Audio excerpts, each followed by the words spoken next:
ঝিনাইদহবাসী কর্তৃক আয়োজিত আজকের এই মানববন্ধন সমাবেশের সম্মানিত সভাপতি, সম্মানিত প্রধান অতিথি, ঝিনাইদহ ২ আসনে মাননীয় সংসদ সদস্য জননেতা অধ্যাপক আলী আজম মোহাম্মদ আবু বকর, বিভিন্ন শ্রেণী পেশার মানুষ এখানে উপস্থিত আছেন, বক্তব্য রেখেছেন।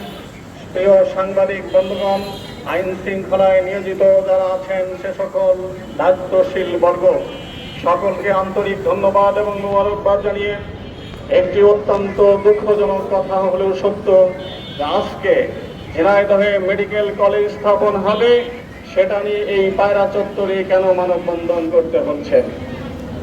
সম্মানিত বন্ধুগণ, এটা আমরা আশা করি নাই, এটা ঝিনাইদহবাসী আশা করে নাই। গত দিনে মাননীয় আইন ও বিচার মন্ত্রী তিনি ঝিনাইদহে কসাইখানা উদ্বোধন অনুষ্ঠানে বলেছেন সব কিছু ঝিনাইদহে হবে, মেডিকেল কলেজ ছাড়া। এটা ঝিনাইদহবাসীকে ব্যথিত করেছে, আহত করেছে।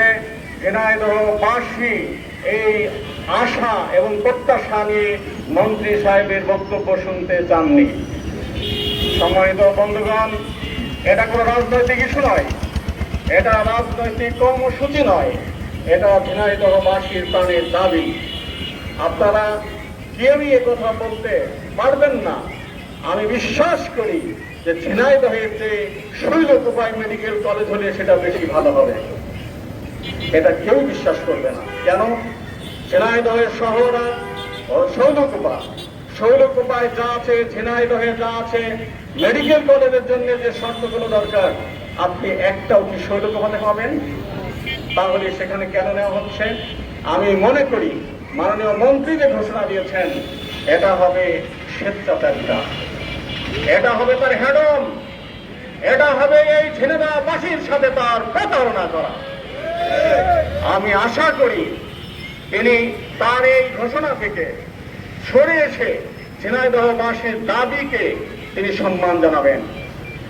দুঃখজনক হলে সত্য কথা বলতে হয়, সে রবি ঠাকুরের কথা, ৭.৫ কোটি বাঙালির হে মুগ্ধ জননী, বাঙালি করেছ করে মানুষ করনি।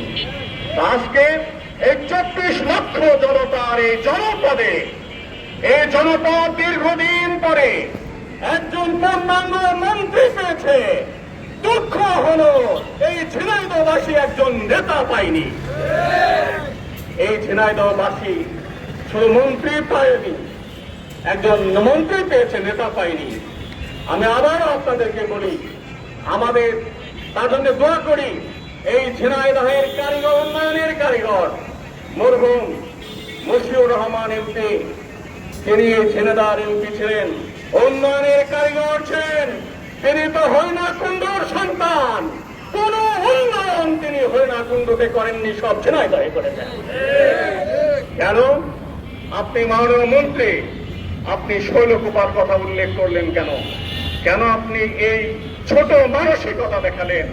আমরা আজকে এই মানববন্ধন থেকে নিবেদন করতে চাই, আসুন আপনি আপনার এই বক্তব্যের মানসিকতা, এই স্বৈরাচারী স্বেচ্ছাচারী মানসিকতা পরিহার করে ঝিনাইদহ শহরে আপনি মেডিকেল কলেজ স্থাপন করুন। আমরা আপনাকে স্বাগত জানাই। আপনি আমাদের মন্ত্রী, আপনি ঝিনাইদহের মন্ত্রী, আপনি দেশের মন্ত্রী, আপনি শৈলকুপাকে আরো অনেক কিছু করেন, তাতে আমাদের কোনো আপত্তি নেই। কিন্তু রাষ্ট্রীয় এই প্রতিষ্ঠান আপনি শহর থেকে নিয়ে ওখানে করবেন, এটা আমি আশা করি না, এই ঝিনাইদহবাসী আশা করে না। এরপর আমি যে কথাটা বলতে চাই, আজকের এই মানববন্ধন নিয়ে আমার দুঃখ লাগছে বলে আমি এই কথাটা বলি আপনাদের কাছে।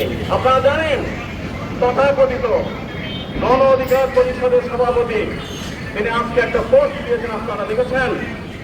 তিনি সেখানে উল্লেখ করেছেন এখানে আওয়ামী লীগ ফ্যাসিস্ট এখানে আক্রমণ করবে, এখানে প্রশাসন বাধা দিবে।